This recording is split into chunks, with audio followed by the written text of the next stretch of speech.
Hi everyone, welcome back to my channel. आज का जो टॉपिक है एनईपी 2020, ये बहुत इंपॉर्टेंट टॉपिक है। एज अ टीचर या एज अ इंस्पायरिंग टीचर आपको इस टॉपिक की ब्रीफ नॉलेज होनी चाहिए अभी, लेकिन आपके पास टाइम नहीं है क्योंकि 20 अगस्त को क्या है, सीटेट है तुम्हारा। तो इसके लिए आपको क्या करना है, जो मेन टॉपिक है उसको आपको पढ़ लेना है। जो मेन टॉपिक है, पॉइंट है, उसको आपको याद कर लेना है, पढ़ लेना है। और जब आपके पास टाइम हो तो 108 पेज का इसका पीडीएफ है, ये डाउनलोड करना इंटरनेट से और पढ़ लेना। क्योंकि एनईपी 2000 बिल्कुल ही नई शिक्षा नीति है, तो इसको पढ़ना जरूरी है। एज अ टीचर आपके लिए बहुत जरूरी है। किस किस एग्जाम में काम आता है ये बता देती हूँ आपको। बीपीएससी एग्जाम में भी पूछेगा, बीपीएससी का जो टीचर एग्जाम है उसमें भी पूछेगा। ये सीटेट के लिए तो इम्पोर्टेंट है ही,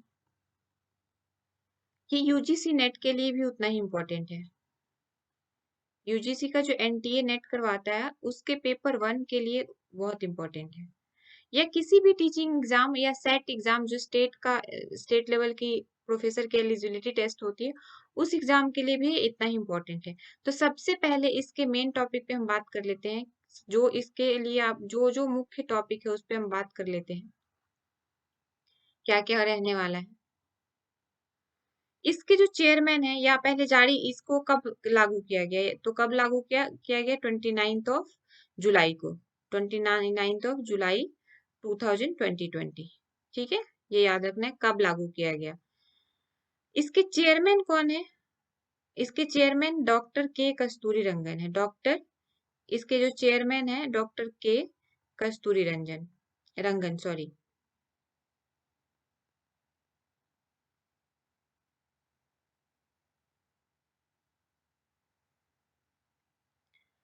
अब इसको किसने जारी किया? ये डॉक्टर के कस्तूरीरंजन जो है इसरो के पूर्व अध्यक्ष हैं, ये भी याद रखना। इसरो के पूर्व अध्यक्ष हैं डॉक्टर के कस्तूरीरंगन, ऐसे वैसे नहीं है भाई, बहुत ही पहुंचे हुए आदमी है। ठीक है, अब इसका जो जारी करता है, इसको किसने जारी किया?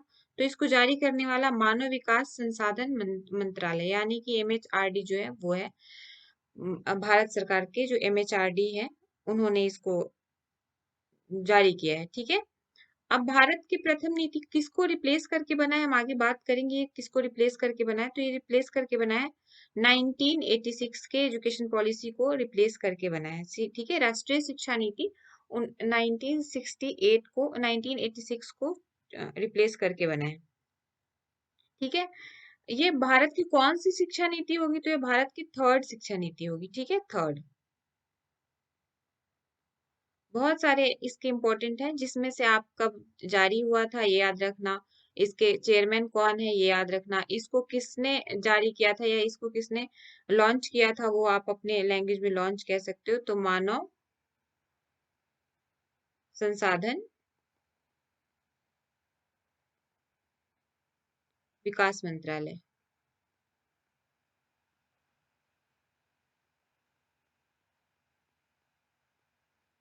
भारत सरकार के द्वारा लॉन्च किया गया। अच्छा, एमएचआरडी का नया नाम क्या है, कोई बता सकता है? मानव संसाधन विकास मंत्रालय का नया नाम क्या है? Ministry of education. इसका जो न्यू नेम है वो मिनिस्ट्री ऑफ एजुकेशन है, वो भी आप याद रखना। कहीं अगर मिनिस्ट्री ऑफ एजुकेशन आ गया तो आपको लगेगा कि ये क्या भाई, क्या आ गया। न्यू नेम क्या है? MoE, ministry of education, ministry of education. तो चार चीजें इसमें से निकल के आई। कब लॉन्च हुआ, किसके द्वारा, इसके चेयरमैन कौन है, किसके द्वारा लॉन्च किया गया, और उस टाइम इसके अध्यक्ष कौन थे जब ये लॉन्च किया गया, यानी 2020 में हमारे प्रधानमंत्री जो है नरेंद्र मोदी, उनके द्वारा लॉन्च किया गया। अब नेक्स्ट पेज पे देख लेते हैं कुछ जिसके salient feature.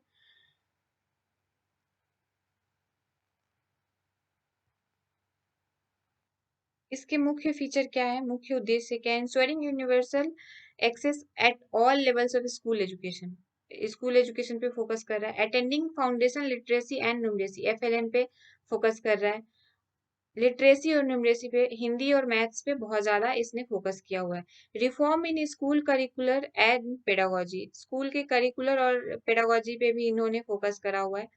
Focus on early childhood care and education, ECC पे इन्होंने फोकस किया हुआ है। ये इनके जो मेन पॉइंट है, ये याद रखना है एज इट इज। मतलब 2020 का जो नई शिक्षा नीति 2020 का जो उद्देश्य है वो क्या है, भारत के युवाओं में जो समावेशी और समान गुणवत्ता वाली शिक्षा है उसको सुनिश्चित करना है। ये किसको रिप्लेस करके बना है, तो आपको याद है 1986 के शिक्षा नीति को चेंज करके रिप्लेस करके बना है। ठीक है, कौन सा शिक्षा नीति है, तो थर्ड शिक्षा नीति है, आपको पता है इंडिया का। तो आई होप कि आप लोगों को इससे बहुत सारे पॉइंट पता चल चुके होंगे। अब लेटेस्ट एजुकेशन करिकुलर स्ट्रक्चर जो है ये मोस्ट इंपॉर्टेंट है, इसको आप very very very important triple VI कर सकते हो। जो 5+3+3+4 है, यानी कि इसको आप VVI कर सकते हो मेरे तरफ से। ये सीटेट मतलब हर एग्जाम के लिए, मैं नहीं ये कह सकती कि पर्टिकुलर सीटेट के लिए, सीटेट वाले तो जरूर पढ़ के जाएं, चाहे कहीं से भी पढ़ के जाएं, इसको जरूर पढ़ के जाएं। ये क्या है, 5+3+3+4। तो इसका मतलब है 5 का मतलब है 3 to 5 ईयर तक के बच्चे, जो 3 to 5 year according to age दिया हुआ है और अकॉर्डिंग टू क्लास, यानी जो 3 to 5 ईयर के 3 to 8 ईयर के बच्चे हैं वो नर्सरी 2 में रहेंगे, मतलब 5 साल यहाँ। फिर वो 3 साल 8 to 11 ईयर के बच्चे कहाँ जाएंगे, 3+5 में, थर्ड क्लास से फिफ्थ क्लास तक। फिर ये जो है थर्ड टू सॉरी थ्री फिर प्लस जो 3 आ रहा है वो कहाँ कौन से एज ग्रुप में होंगे, 11 to 14 ईयर्स की, और वो यहाँ पे लाई करेंगे। ठीक है, और जो +4 फिर आता है वो 14 to 18 ईयर्स यानी 9 to 12 ईयर्स तक को कैटर करेंगे। तो अगर पूछता है क्वेश्चन कि ये क्या है, 5+3+3+4 क्या है, तो ये एक प्री स्कूलिंग से लेके आंगनवाड़ी या प्री स्कूलिंग से लेके आपको 12th क्लास तक की जो चरण है या जो स्टेज है उनको ये कैटर करता है। अब इसका नाम भी है, इसका अगर नाम बोले तो ये बेसिक हो गया, ठीक है, ये प्राइमरी हो गया, और ये आपका मिडिल हो गया, और ये आपका अपर मिडिल हो गया। ठीक है, मूलभूत चरण, प्रारंभिक चरण और मध्य चरण, और फिर उसका क्या हो गया, माध्यमिक चरण। तो ये स्टेज वाइज भी पूछ सकता है, आपको ये ध्यान रखना है कि इसको कितने स्टेज में बांटा गया है, 4 स्टेज में है। पहला है 5 साल का, फिर दूसरा 3 साल, फिर 3 साल, फिर 4 साल, ये याद रखना है। 5+3+3+4। आप ये सोच लो ये किसी चीज का पासवर्ड है, इसको याद रखना है। ये किसका पासवर्ड है, NEP का पासवर्ड है। NEP का क्या है, पासवर्ड है।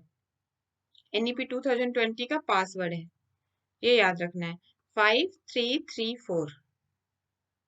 आई होप कि आप लोग इसको याद रखोगे। और हाँ, एक और इसका इम्पोर्टेंट टर्म है, इसका इम्पोर्टेंट टर्म है कि ये 2030 तक, जो 2030 है, ये ईयर इस शिक्षा नीति के लिए बहुत ही इंपॉर्टेंट होने वाला है। 2030 को पहले आप ध्यान में रखो। अब आओ जानते हैं कि 2030 तक क्या इंपॉर्टेंट है इसमें। तो इस नीति के जरिए यानी NEP 2020 के जरिए 2030 तक 100% लिटरेसी को प्राप्त करना है इंडिया में। 100% लिटरेसी यानी कि सभी को शिक्षित बनाना है 2030 तक। कब तक, 2030 तक सभी को शिक्षित बनाना है। आप बता सकते हो कि अभी हमारे कंट्री में कितना परसेंट लिटरेसी रेट है? अगर आपको पता है तो आप कमेंट सेक्शन में जरूर बताना कि कितना परसेंट अभी का जो लिटरेसी रेट है हमारे कंट्री में वो कितना परसेंट है। और इसको याद रखना है, 100% कब काउंटर करना है, 2030 तक अकॉर्डिंग टू NEP 2020। तो एक बार रिवाइज कर लेते हैं, हमने इसमें इस लेसन में क्या क्या पढ़ा, इस सेशन में क्या क्या पढ़ा। तो इस सेशन में हमने पढ़ा NEP 2020 का फुल जो पॉइंट है, फुल पॉइंटर जितने सारे इंपॉर्टेंट पॉइंट है उसको पढ़ा। ये कब कब लॉन्च हुआ था, 29 जुलाई 2020। ये देखो 30 लग रहा होगा किसी बच्चे को, लेकिन ये 2020 है, नॉट 30। ठीक है, इसको इसके चेयरमैन कौन थे डॉक्टर K. कस्तूरी रंगन, इसरो के अध्यक्ष, भूतपूर्व अध्यक्ष थे। मानव संसाधन विकास मंत्रालय भारत सरकार द्वारा लॉन्च किया गया है। इसका नया नाम क्या है, मिनिस्ट्री ऑफ एजुकेशन। ठीक है, ये किसको रिप्लेस करके बनाया गया था, तो ये रिप्लेस करके बनाया गया था 1986 के एजुकेशन पॉलिसी को रिप्लेस करके बनाया गया था। आगे देख लेते हैं ये किस पे फोकस करता है, तो FLN पे फोकस करता है। FLN का फुल फॉर्म भी पूछ सकता है, तो FLN का फुल फॉर्म जो है फाउंडेशनल लिटरेसी एंड न्यूमरेसी है। ये और किस पे फोकस करता है, ये early childhood care and education पे फोकस करता है। ये all level of school level की बात करता है, ये एजुकेशन के स्कूल लेवल की बात करता है। ठीक है, ये स्कूल में करिकुलर और पेडागोजी में कुछ अपने चेंजेस होने पे बात करता है। और आगे देख लेते हैं, ये इसका जो की पॉइंट है वो है 5+3+3+4। इसमें भी ये अब 100% लिटरेसी रेट कब तक प्राप्त करने का गोल है, 2030 तक 100% भारत में लिटरेसी रेट प्राप्त हो जाएगा। तो आई होप कि ये 10 मिनट का वीडियो आपके एग्जाम में 10 क्वेश्चन को काउंटर कर जाएगा। अगर NEP 2020 के क्वेश्चन आते हैं तो आप काउंटर कर जाओगे। अब इसमें से कोई भी सीटेट के लिए तो कोई भी ऐसा क्वेश्चन नहीं है जो छूटा हो सकता है, चाहे उसके फुल फॉर्म से आए, चाहे कब लॉन्च हुआ, किसने लॉन्च किया, किसके अध्यक्षता में लॉन्च हुआ, तो आप इन सारे का आंसर कर सकते हो इस वीडियो को देखने के बाद। आई होप कि आपको मेरा ये एफर्ट पसंद आया होगा। तो प्लीज लाइक एंड सब्सक्राइब करना ना भूले मेरे चैनल को। तब मिलते हैं हम अपने नेक्स्ट वीडियो में, तब तक के लिए बाय बाय, टेक केयर।